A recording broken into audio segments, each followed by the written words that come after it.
Inside the messy world of football. He denied it initially, didn't he? Yes. Okay, first of all, who would cheat on this cutie? Look at her. She's so freaking cute. Deep down, Ryan had a dark secret. These are the footballers that have great moves on the pitch and the shadiest moves off it. What a mess! It was naughty and Sleeping with your teammate's spouse, sneaking into your own brother's marital bed, and one of the biggest footballers in the world still won't admit it. it was wrong, but at the same time I was, hooked. Even after all this time and everything we know, still won't admit it. There was some horrible stories. Goalie or not, let's get some balls in. Oh, that's a bad miss! Cut that out of the edit, guys. That one's real bad.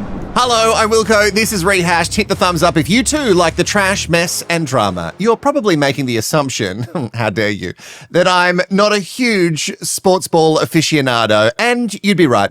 But if there is a scandal or a doco on a sports star, you best believe it'll become my new favorite obsession, and football specifically has a treasure trove of bad decision makers. I'm talking about cheating scandals. I mean, this has got to be one of the most wild stories. This is John Harkes. Say hi.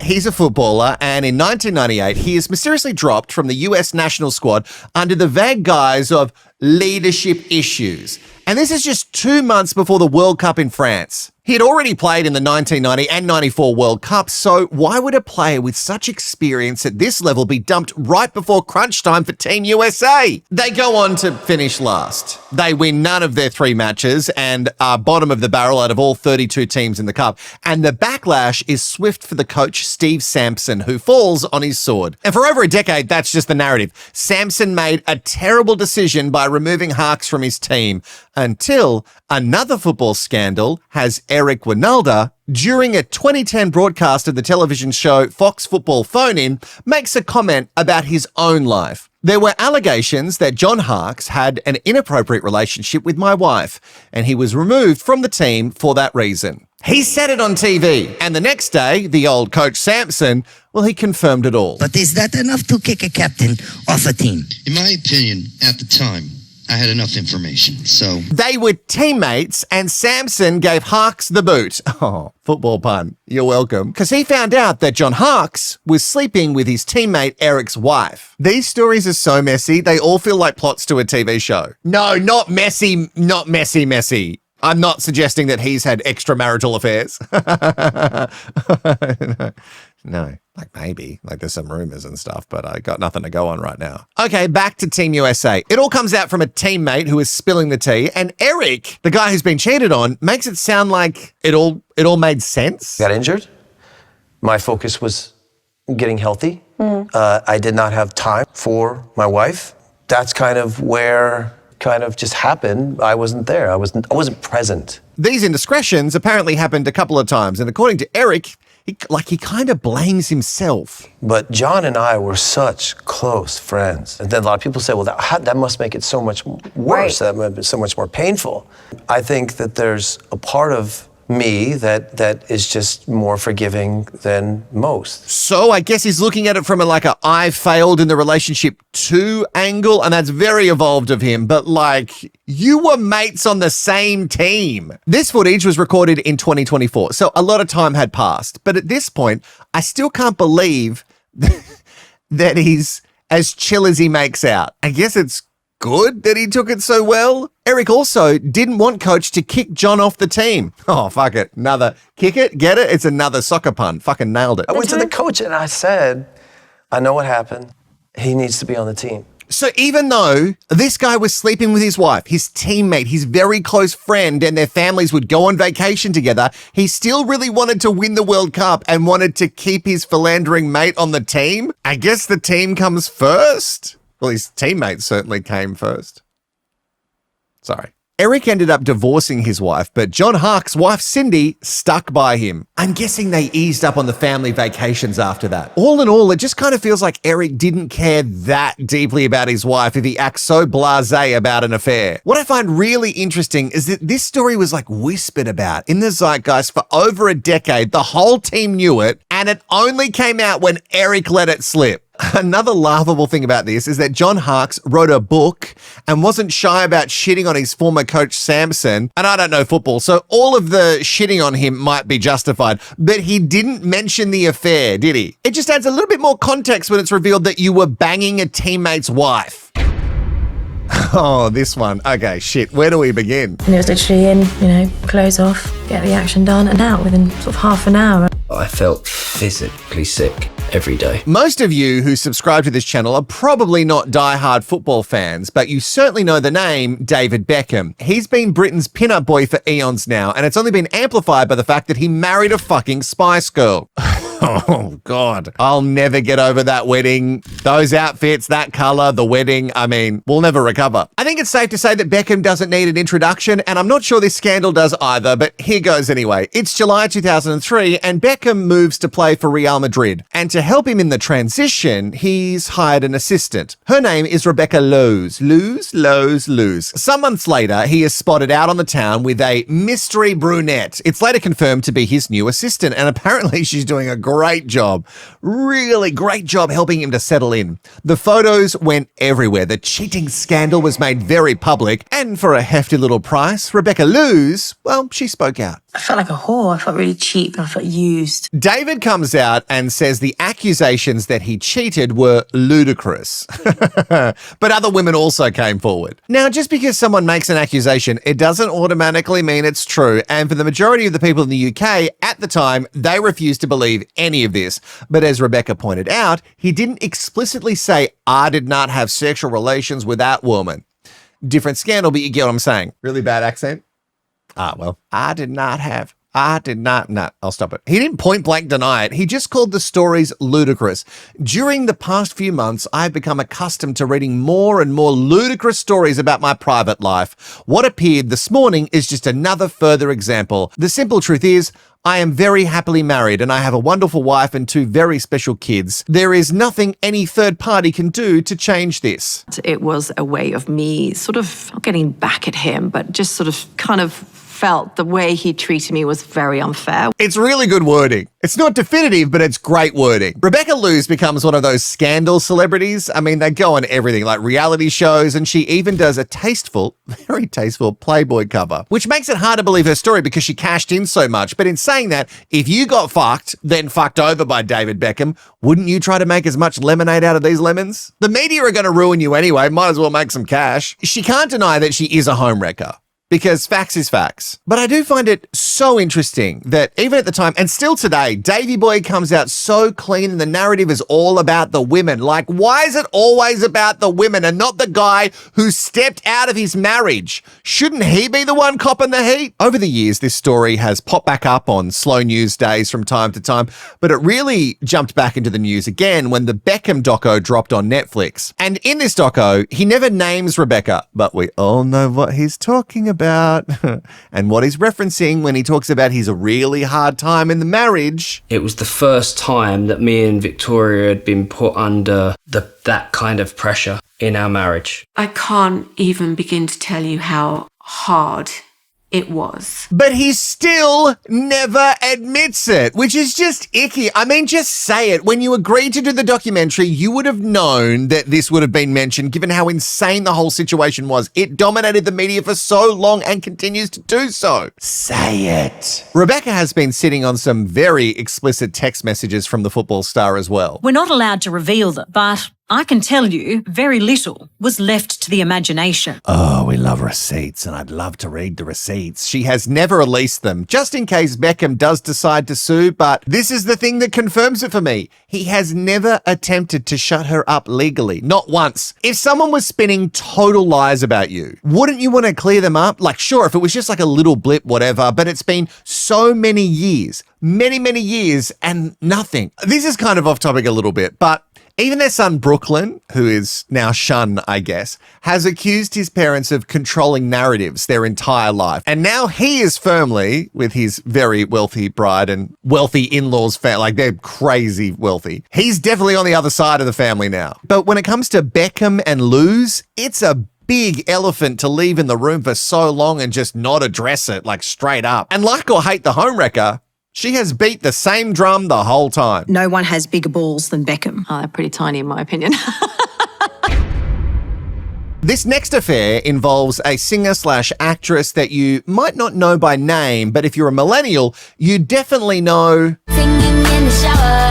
La-da-dee, la-da-da. Sorry. Along with Gangnam Style, that almost broke us. We heard it so much. Okay, we get it. Enough. Okay, I'm so sorry. We get it. Stop it. In 2016, Becky G slid into the DMs of football player Sebastian Lletget, who had previously played for West Ham United and then moved back to the US to play for the LA Galaxy. Becky had waited just a couple of days past her 19th birthday to slip and slide into his messages because a couple of days older than 19 makes her sound so much more mature. The DM slide worked because they ended up together, and after 6 years of dating on Manhattan Beach Pier, he proposed and she said yes. But then she said no because he went on and cheated. Apparently, it was 3 months after putting that stage 1 ring on it. His Dallas team at the time was in Europe and the temptation was all too much. The other woman then took to Instagram to tell Becky that she has the proof that she's been with her man Sebastian. Becky G's fiancé Sebastian Lletget is responding to cheating rumours. A woman on Instagram has come forward saying that he has been unfaithful and she has got proof. Then comes the apology post from Sebastian, which kind of reveals what more than just a cheating scandal? In that post, he calls it a 10-minute lapse in judgment. And I don't know if it was all of 10 minutes though. Like, let's not try and minimize what you did. Just say, I did a fuck thing and that's that. Do a tell-all later. Anyway, he goes on to say that there was also an extortion attempt, which he did not give in to the other woman. That's why it went public. Resulted in an extortion plot. Since this person did not get what they wanted, it has now become a public social media spectacle. What he did to Becky G was clearly fucked. But who is this person going around trying to blackmail people? Fucking go and get a real job. He says in his spare bedroom making little YouTube videos. This is what the other woman said. Sebastian, your boyfriend, cheated on you in February and I have all the proof. I can send them to you privately. A lot of press is contacting me because I will not remain silent. A lot of press is calling me, Bex. You better send me some cash or this whole story is going to get out everywhere. Bitch, the story's out now. You've just done it. Becky, with all of this, obviously is hurt and calls it off with her beau. No, I called off my engagement. I took off my ring. Like, there are things here that took place behind closed doors privately between me and this person who I love and care for deeply, who I've been betrayed by. In her documentary, which is called Rebecca, she left it ambiguous as to how it was going to end with them, but she did take him back 8 months later. They're still in the engaged stage and I guess working through it. Look, who knows what did exactly happen, and she is her own woman who can make her own life choices. Let's just hope that this Sebastian guy actually smartens up and doesn't do any of this shit again. Hey, do we have a quick little bit of time for an honourable mention? Yeah, great. Okay. Because this one isn't confirmed cheating, but it does smell very, very fishy, so I wanted to serve it up. Manchester City footballer Rúben also plays for Portugal when he's in the World Cup, was dating Love Island UK host Maya Jama. They met, apparently, at the MTV European Music Awards, and Maya hasn't really had a great run with dating, where she was in an on-again, off-again relationship with the rapper Stormzy, and that situation was just years of tabloid fodder. Rúben and Maya went public mid-2025 looking peak honeymoon period on the socials. Then almost bang on a year later, they just mysteriously unfollowed each other and removed all evidence of each other from their respective profiles. Cue the internet super sleuths who noticed this, and then it was everywhere. So Rúben had to speak out. He said, when my 85-year-old granddad is asking me if I cheated on my girlfriend because he'd seen it repeatedly on the news, that's when I have to draw the line on what's acceptable and what's not. Maya and I have always had a relationship built on mutual respect. No line was ever crossed in that regard. I didn't cheat, nor did I ever have the intention or temptation to. I guess at least unlike Beckham, he was very explicit in his denial. He was accused of something though called toe dipping, which is where you would follow some sexy thing on the gram late at night and then you would see if she would follow back. That would signal interest and then he would strike up a conversation. If they didn't take the bait, then he would just unfollow some hours later. My question is, who has the time? I mean, this might not be technically cheating, but the intention was to be a naughty boy, no? I am obsessed that even his grandfather was like, hey, did you cheat on this? Did you really go and cheat on this? Anyway, Maya dumped him from her personal lady island, that's bad wording, but you get my drift, and has never spoken out about it. Whew, okay, are you ready for the final one? And baby, it's a family affair. And you know what? You have made the right choice because all those other plebs that didn't watch all the way through are missing the messiest one of all time. This is Ryan Giggs. He used to play for Wales and for Manchester United. Sadly, Wales never qualified for any of the cup matches in his 16 playing years, but he has had an incredible playing career with 13 Premier League trophies under his belt. And if you think those stats are good, his player stats are off the charts. You get what I mean? Let's set the scene. Ryan has a girlfriend at home. She's pregnant. Her name's Stacey. But Ryan is out on the town having fun. Included in that fun is a woman named Natasha. They kick off just a little bit of an affair, but it does come to an end when Natasha started a relationship with Ryan's little brother, Rodri. Natasha. I'm not blaming the woman for everything, but I'm like, what are you doing? Was also a footballer, like nowhere near his brother's league. But if you can't have Ryan, I guess Roddy's the next best thing. Not long after, Ryan and Natasha, behind both of their partners' backs, start up this little affair again. And they continue it for 8 fucking years. I worked as an estate agent, so I had access to properties. It would meet in various properties. Wait. So you're banging in these houses that you're showing for people? In this time, Ryan gets married to Stacey, his baby mama. Natasha gets married to his brother, Rodri. Actually, 2 weeks before her nuptials with his brother, she got pregnant with Ryan's baby. But don't worry, this wasn't going to slow down Ryan's life. Apparently, he took his bike and he did physically apparently get on his bike and he got £500 cash and then he dropped it off to Natasha to contribute to the abortion. Now, I know what you're thinking. Wilco, this guy's fucked. Cheating on his wife, with his brother's soon-to-be wife, gets her pregnant, but it's not over yet.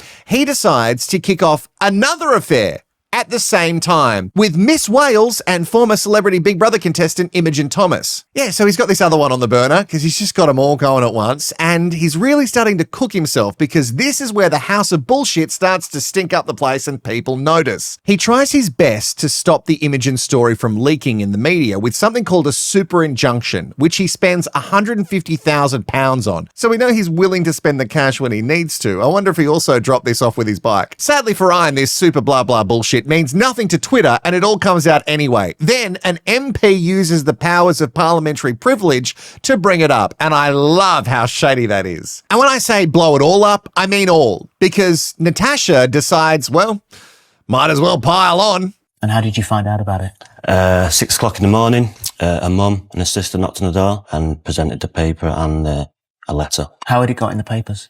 Through Natasha. Wait, what? She told the papers before she told her partner? I think Natasha and Ryan deserve each other. Bid them both. Natasha then fucks off to Spain with the kids and lets her mum and sister drop off the paper and a letter to Roddy. And I'm dying to know what it said. So Sozzy, not going to be home for dinner, even though he did suspect that something was going on. And there was messages on her phone, and that's when I had the instinct that it was Ryan. A text had come through, I think, and described her as sexy. Yeah, that would be a bit weird for your brother to text your partner and tell her how sexy she is, wouldn't it? When Ryan eventually does own it to his brother, after initially denying, it was about sex. Nothing more, nothing less. With your wife? Yeah. I call bullshit on that. You don't keep something like this up for years just for sex. How exhausting. Shockingly, Ryan's wife sticks by him for a time, but eventually divorces him. And then Ryan contests their divorce, though, saying that Stacey shouldn't get half because he made special contributions to the marriage because he was the cash-up footballer. He called it footballing genius. Shut up, mate. And your wife didn't make any special contribution to the partnership while you were off fucking other people? She wasn't looking after your children? What a knobhead. The big winner out of all of this, I think, ends up being Rodri, who ended up selling his story for a bunch of cash and also had an advertising campaign use his pain for laughter. I'm Rodri Giggs, and I want to talk to you about loyalty. Are you okay, sir?